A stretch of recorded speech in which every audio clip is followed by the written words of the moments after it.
Fala pessoal, sejam bem-vindos a mais uma aula para o nosso curso da certificação CPA 20. Eu sou o Prof. Renan Duarte e estou vindo aqui só para lembrar vocês de quem quiser ter acesso ao curso completo, com todos os slides que eu venho utilizando nas aulas, com a apostila completa, com banco de questões, com mais de 800 questões comentadas e também materiais de resumo direcionados para a revisão, cliquem no primeiro link na descrição ou então nos comentários fixados para que vocês tenham acesso a esse material completo. E no mais, não esqueçam aqui de deixar o like, se inscrever no canal e bora para mais uma aula.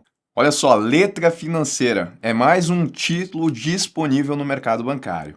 É de renda fixa, tá? E é emitido por instituições financeiras com a finalidade do quê? De captar recursos. Só que esses recursos, eles são muitas vezes pensados no longo prazo, porque a letra financeira, ela tem esse prazo maior. E em contrapartida, oferecer aos investidores, que são aquelas pessoas que vão contratar a letra financeira, rentabilidades mais atrativas em razão desse prazo maior e também em razão da impossibilidade de resgate antecipado junto com a instituição financeira que emitiu a letra financeira.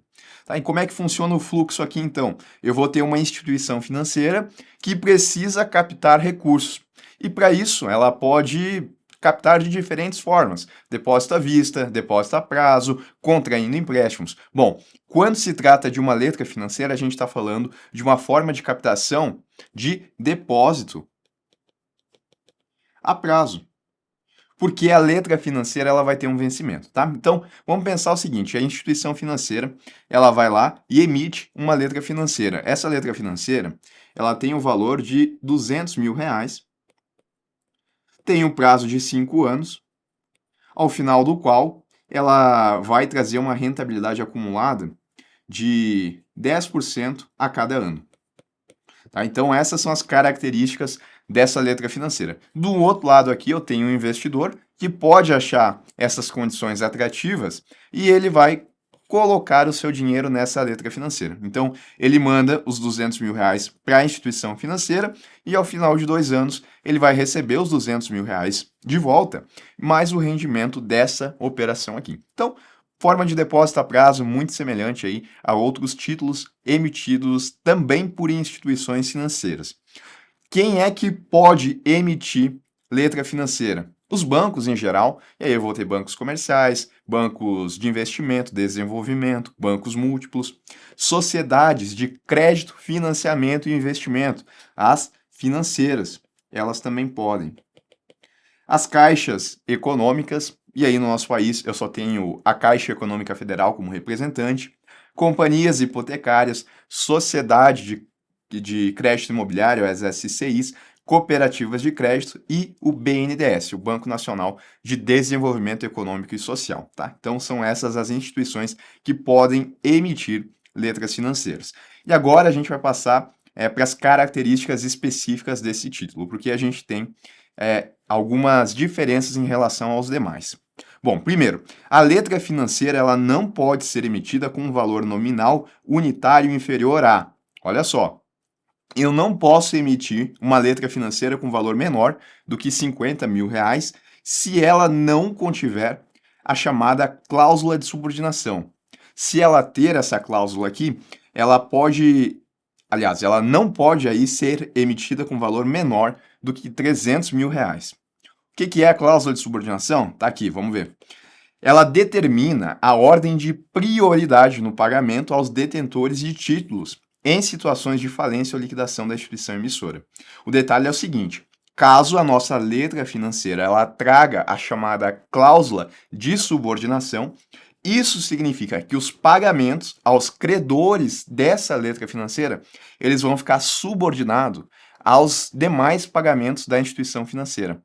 Então, na prática, significa que todo mundo recebe o seu dinheiro de volta quando acontece uma liquidação na empresa e, por último, fica aquela letra financeira que está subordinada a todos os demais. Tá? Então, o risco aqui é um pouquinho maior.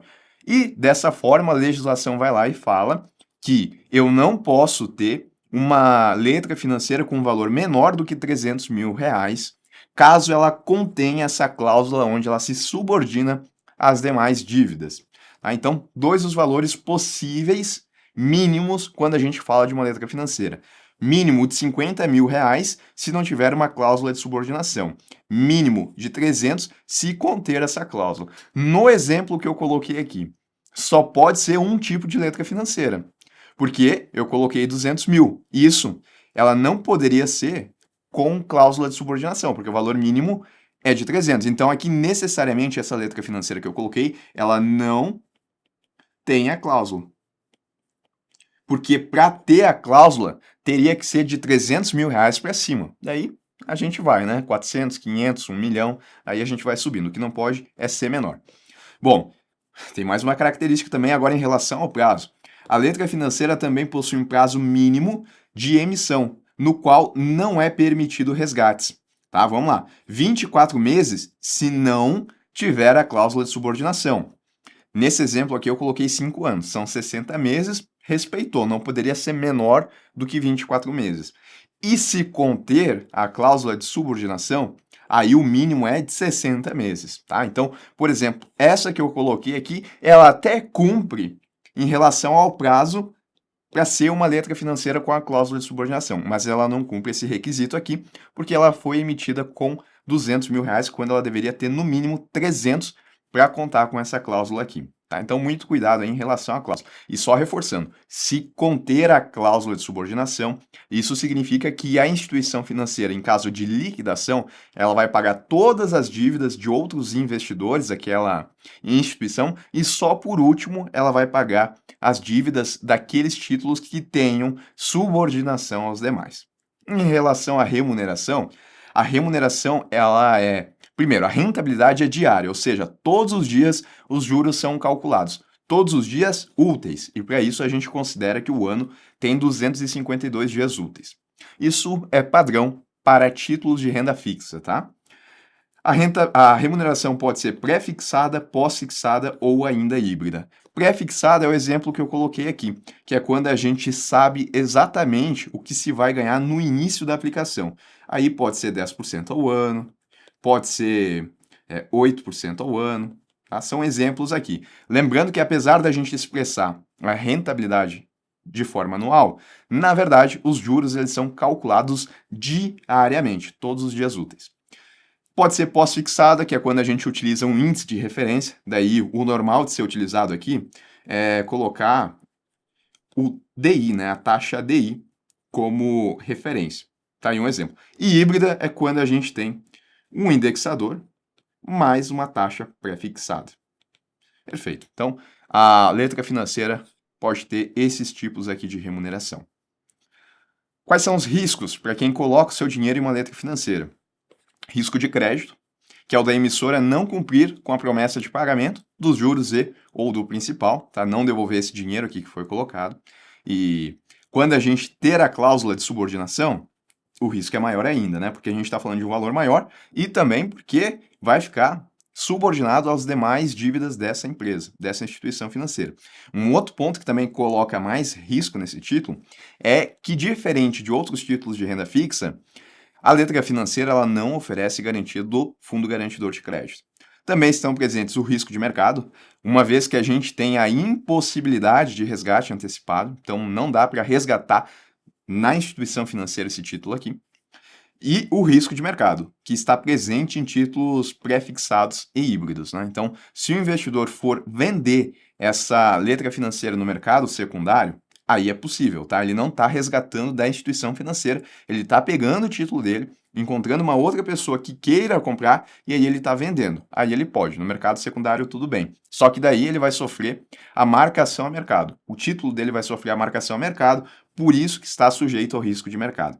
Em relação à tributação, a gente tem o imposto de renda e o IOF, que eles incidem, obviamente, sobre os juros que foram originados dessa letra financeira.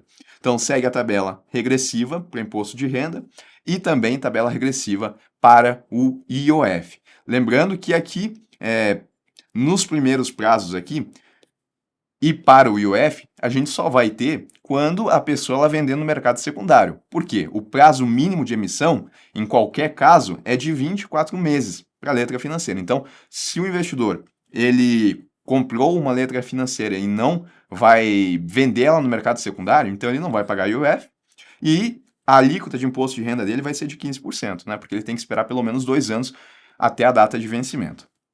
E um exemplo aqui só do cálculo, tá? Em relação ao imposto de renda. Se o valor aplicado foi de 50 mil e a rentabilidade ela foi de R$ 100, isso, né, para uma aplicação que ela aconteceu no dia 30 de maio e foi resgatada no dia 9/6, só para a gente entender então como é que funciona a lógica aqui do IOF e do imposto de renda. Primeiro, sobre a rentabilidade, a gente calcula IOF, olhando o tempo entre a aplicação e o resgate. Ou, nesse caso da letra financeira, o tempo entre a aplicação e a venda no mercado secundário, e o que isso gerou de juros. E depois da incidência do IOF, do que sobrou aqui, a gente aplica o imposto de renda na alíquota que é compatível aqui, né? No caso, seria essa de até 180 dias. Por fim, a gente tem o rendimento líquido, que é quanto que a aplicação gerou. Esse é só um exemplo, tá? Mas se por acaso a letra financeira ela fosse vendida no mercado secundário nesse tempo aqui, a lógica seria exatamente essa daqui.